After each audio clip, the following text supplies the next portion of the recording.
ايه عامل ايه؟ صباح الفل عليك. تعال نضحك معايا شويه. تعال شوف الفيديو ده مع بعض. لو عجبك اعمل شير ولايك وكومنت. سلام. يا جماعه صاحبتي البنطلون مضايقه. ازاي يعني مضايقها يعني؟ ازاي؟ ده بنطلون ايه ده؟ ده انت بنطلون رخم. قال مضايقها يعني. تعال نشوف مع بعض. عدت ورا العربيه تقلعوا. لا لا الراجل نازل من البوابه. ايه يا شيخ؟ ايه يا شيخ؟ ربنا يهد القوي يا شيخ. ده كويس ان هو نزل بدل ما كان قاعد ورا الفاميه كان قاعد يتفرج. مبسوطه انت قوي. تحياتي ليكي. هتقول يا جماعه محدش يفهمني غلط، الموقف كان فعلا يستاهل يتصور. لا لا لا لا احنا مش فاهمين غلط. لا لا لا ما حدش هيفهمها غلط يا جماعه. لا لا لا لا انت فاهم غلط؟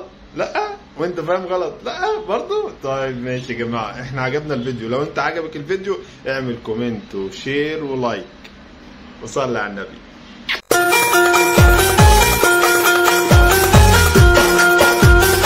عم جلجل النهارده يوم مش عادي. يا حلاوتك على السمسميه يا عم جلجل. صباحك فل يا عم جلجل. ارقص يا عم ارقص. حد شايف حاجه؟ ارقص. ده كلوت ده ولا ايه؟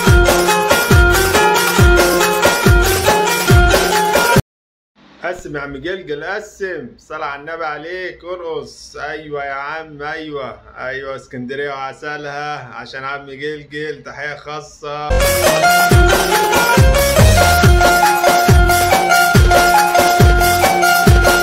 طبعا لو انت وصلت لحد هنا ما تنساش اللايك والشير والكومنت على الفيديو، وما تنساش تصلي على النبي. سلام. بقول لك يا ماما صح ايه